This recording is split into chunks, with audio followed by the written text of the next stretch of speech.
بسم اللہ الرحمن الرحیم والصلاة والسلام علی رسولہ الکریم وعلی آلہ وصحبہ اجمعین اما بعد۔ سلایا اور سوتے ہوئے اللہ نے حوا کو وجود بخشا۔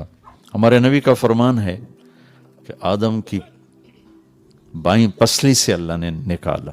جب ان کی آنکھ کھلی تو ایک خاتون پورے لباس میں سج دھج کے بیٹھی ہوئی تھی۔ یہ بات تو مشہور ہے، مردوں میں سب سے خوبصورت یوسف علیہ السلام۔ یہ بات کم لوگوں کو معلوم ہے کہ آج تک جتنی عورت پیدا ہوئی اور آئندہ پیدا ہوں گی ان میں سب سے خوبصورت حضرت حوا تھی۔ اللہ نے ان کو سب سے حسین بنایا تھا۔ تو ان میں پہلا رشتہ قائم کیا نکاح کا، ایک انتظار کروا کے دی چیز قدر پیدا کرنے کے لیے، اور اس کو شروع سے ہی بہت پروٹوکول دیا، ایک پیغام کہ عورت ہر رشتے میں اللہ اس کے لیے خصوصی رعایت چاہتا ہے، خصوصی معاملہ چاہتا ہے۔ نکاح ہو گیا تو مہر پہلے دن سے ہی ہے، تو اللہ نے کہا آدم مہر ادا کرو۔ انہوں نے پوچھا کیا مہر ادا کرو؟ اب جنت تو سونے چاندی سے بھری پڑی تھی، تو کسی چیز کو بھی کہہ سکتے تھے اتنا سونا اٹھا کے دے دو۔ تو اللہ نے فرمایا کہ تیری نسل میں میرا آخری نبی آئے گا، اس پہ ایک دفعہ درود پڑھ دے، بس یہ تیری بیگم کا مہر ہے۔ ابھی آپ کی آمد میں ہزاروں سال پڑے ہیں، اور اس سے پہلے ہی ظاہر ہونے میں آمد تو سب سے پہلے ہوئی، ظاہر ہونے میں ہزاروں سال پڑے ہوئے ہیں۔ ابو ہریرہ نے آپ سے پوچھا متی وجبت لک النبوۃ، آپ نبی کب بنے تھے؟ تو اس کا جواب ہے 40 سال کی عمر، اور کتابی جواب ہے 40 سال 6 مہینے 10 دن، پیر کی رات 21 رمضان، جو تحقیق کے ساتھ۔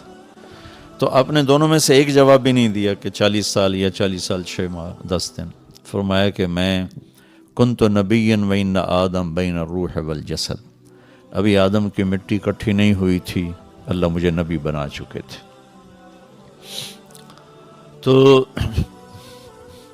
اللہ تعالیٰ نے خود یہ جوڑا قائم فرمایا، ان کو جنت میں رکھا، پھر زمین پہ اتارا، پھر نسل انسانی کا سلسلہ چلا۔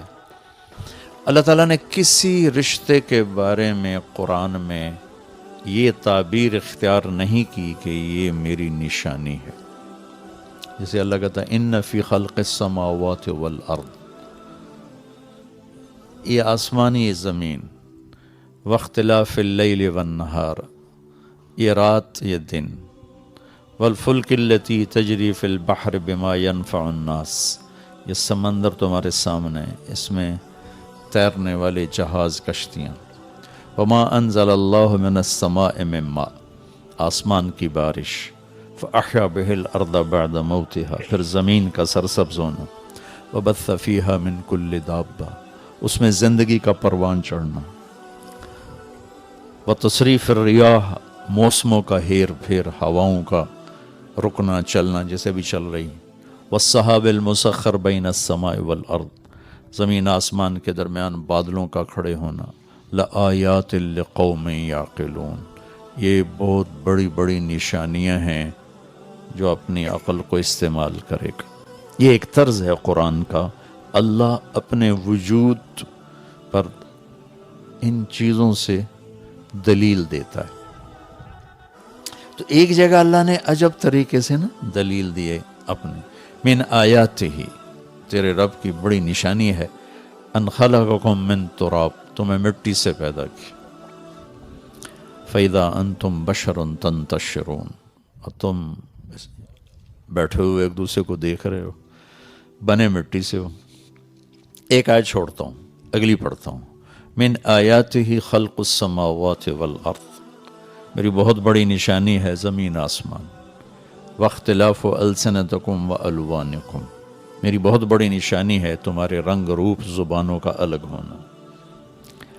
پھر من آیاتہ منامکم باللیل والنہار، میری بہت بڑی نشانی ہے تمہیں سلا دیتا ہوں، اٹھا دیتا ہوں، دن میں بھی سلاتا ہوں، رات کو بھی سلاتا ہوں، پھر اٹھا دیتا ہوں، وابتغاؤکم من فضلہ، اور تمہارے لیے زمین میں رزق بکھیر دیا ہے، تم چنتے پھرتے ہو، چگتے ہو، اٹھاتے ہو، یہ تیرے رب کی بہت بڑی نشانی ہے۔ من آیاتہ یریکم البرق خوفا وطمعا، میری بہت بڑی نشانی ہے بادلوں کی گرج، بجلی کی چمک، کڑک، پانی، بارش۔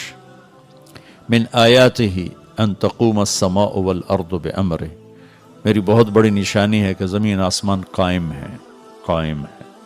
یہ کتنی بڑی تیرے رب کی نشانی۔ اب اس میں نے ایک آیت چھوڑ دی تھی، آپ کو ایک حدیث سناتا ہوں۔ آپ نے فرمایا ما تزوجت وما زوجت الا بوحی من السماء نزل به جبریل، میں نے جہاں شادی کی، جہاں بیٹی کی شادی کی، پہلے آسمان سے جبریل اللہ کا امر لے کر آئے، حکم لے کر آئے، پھر میں نے وہ قدم اٹھایا۔ یہ شوق کی شادیاں نہیں تھی۔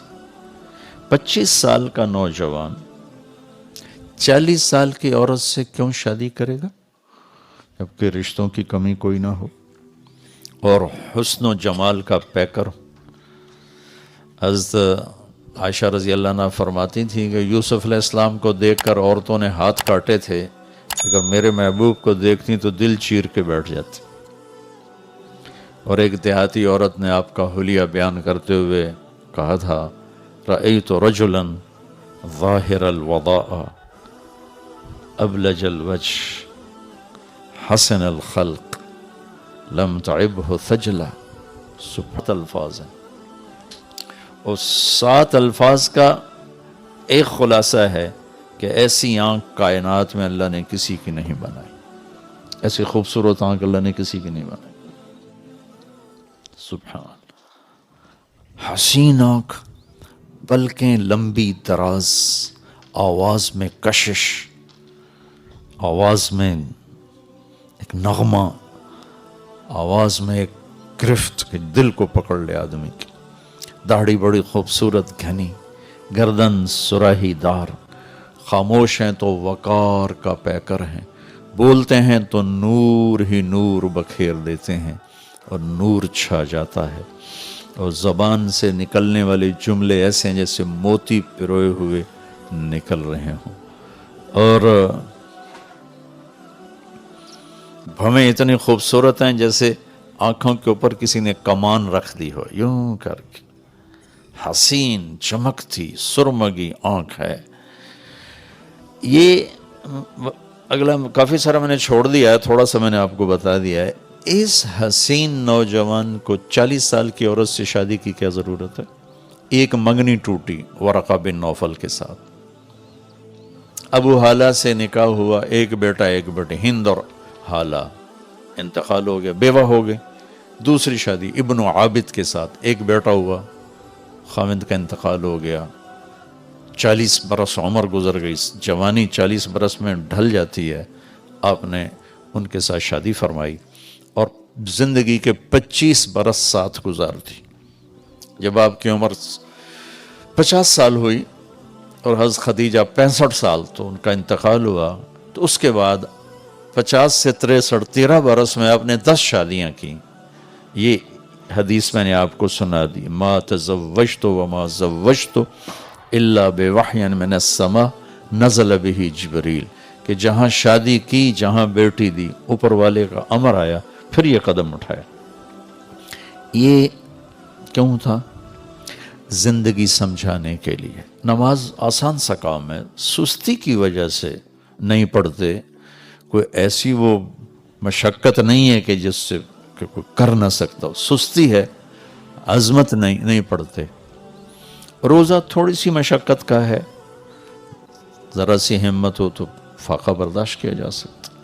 زکوٰۃ اور حج مالدار کا فریضہ ہے، غریب کا نہیں ہے، اور ہو بھی صحیح تو زکوٰۃ دینا کہ جیب سے نکال کے دیا، زکوٰۃ ختم ہو گئی۔ 5 دن حج کے ہیں بس، اس کے بعد حج ختم ہو گیا، ساری زندگی کوئی مطالبہ کوئی نہیں۔ مشکل ترین جو مرحلہ ہے وہ گھر کی زندگی ہے، اور خاص طور پر بیوی کے ساتھ سلوک، یا بیوی کا خاوند کے ساتھ سلوک، یہ مشکل ترین زندگی ہے۔ اس کو سمجھانے کے لیے فزیکلی عملی طور پر آپ نے 11 گھر بسائے۔ 2 آپ کی زندگی میں، حضرت خدیجہ مکہ میں فوت ہوگی، اور زینب بنت خزیمہ 3 ماہ کے بعد شادی کے ان کا انتقال ہو گیا، باقی 9 گھر تھے آپ کے۔ حسن سلوک کے ساتھ گھر آباد کر کے دکھائے۔ ہم عمر کے ساتھ شادی کی، بڑی عمر والی کے ساتھ شادی کی، چھوٹی عمر والی کے ساتھ شادی کی، یہ ایک نسبت ہے عورت کی۔ مال میں برابر اس سے شادی کی، مال میں زیادہ اس سے شادی کی، اپنے سے مال میں کم اس سے شادی کی، یہ دوسری نسبت ہے عورت کی۔ طلاق یافتہ سے شادی کی، بیوہ سے شادی کی، کنواری سے شادی کی، یہ تیسری نسبت ہے عورت کی۔ اپنے خاندان میں شادی کی، اپنی قوم میں شادی کی، قوم سے باہر شادی کی، یہ چوتھی نسبت ہے عورت کی۔ یہ چاروں نسبتوں میں آپ نے گھر آباد کر کے دکھا۔ حضرت خدیجہ بیوہ ہیں، حضرت عائشہ کنواری ہیں، اور حضرت زینب بنت جحش مطلقہ ہیں۔ حضرت خدیجہ مال میں زیادہ ہیں، حضرت سودا مال میں برابر ہیں، حضرت جویریہ مال میں کم ہیں، یہ دوسری نسبت ہوگی۔ عمر میں بڑی حضرت خدیجہ ہیں، عمر میں برابر حضرت سودا ہیں، عمر میں چھوٹی باقی ساری بیگمات کیا کہہ رہی، تانے دیتی ہیں اس لیے بیٹھنے کو جی نہیں چاہتا۔ اور خاوند اور بیوی کا رشتہ تو برابری کا ہوتا ہے، اگر یہاں طنز چل گئے، تانے چل گئے تو یہ پھیکا پڑ جائے گا، ٹوٹ جائے گا۔ عمران جیسے طبقوں میں کہتے ہیں کیا کاروبار ہے، کتنا کاروبار ہے، گھر کہاں پر ہے، ٹھیک ہے۔ اور زمینداروں میں کہتے ہیں زمین کتنی ہے، زمین کتنی ہے، بندے دا پتر یہ کھوتے دا اینو چھڈو پرا، بس یہ دسو زمین کتنی ہے۔ کاروبار کی ہے، تعلیم کی ہے، سٹیٹس کی ہے، گریڈ کی ہے، رینک کی ہے۔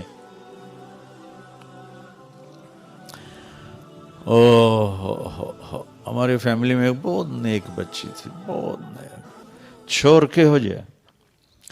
اب میرا سوال سمجھ میں آیا نا، ٹھیک؟ اب جواب کیا ہونا چاہیے؟ ایسا ہے، ایسا ہے، ایسا ہے۔ وہ کہتی پتر حکومت نکموں کے پاس ہو، پیسہ بخیلوں کے پاس ہو تو سمجھو میں بڑا کرنے والے حرم بھرا پڑا ہوتا ہے، لیکن اخلاق والے ڈھونڈنے نکلو گے تو 1 لاکھ میں ایک بھی نہیں ملے گا۔ 1 لاکھ عورتیں اکٹھی کر لو، 1 لاکھ مرد اکٹھے کر لو، ان میں ایک مل جائے تو مجھے سزا دینا۔ اتنا قحط ہے اس کا، جیسے صحرا ہے، لک و دک صحرا۔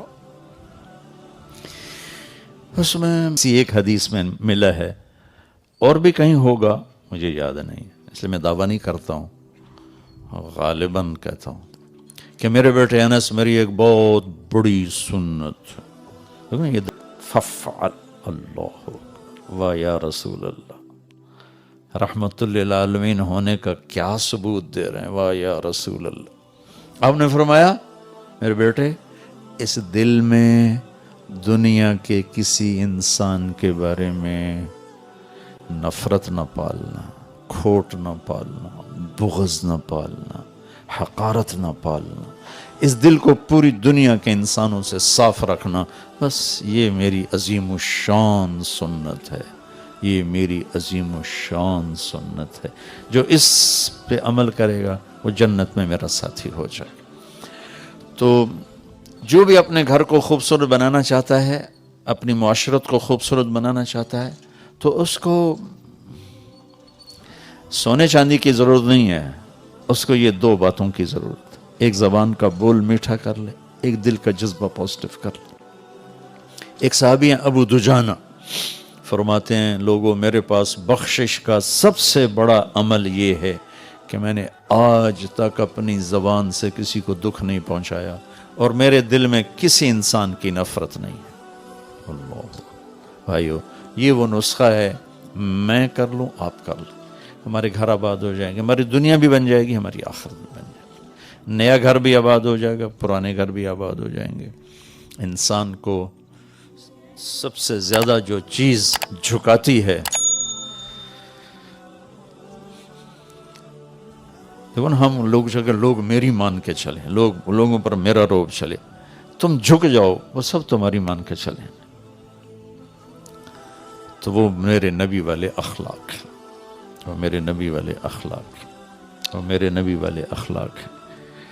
یہ تبلیغ اس کو سیکھنے کی ایک خوبصورت محنت ہے۔ اللہ آپ کو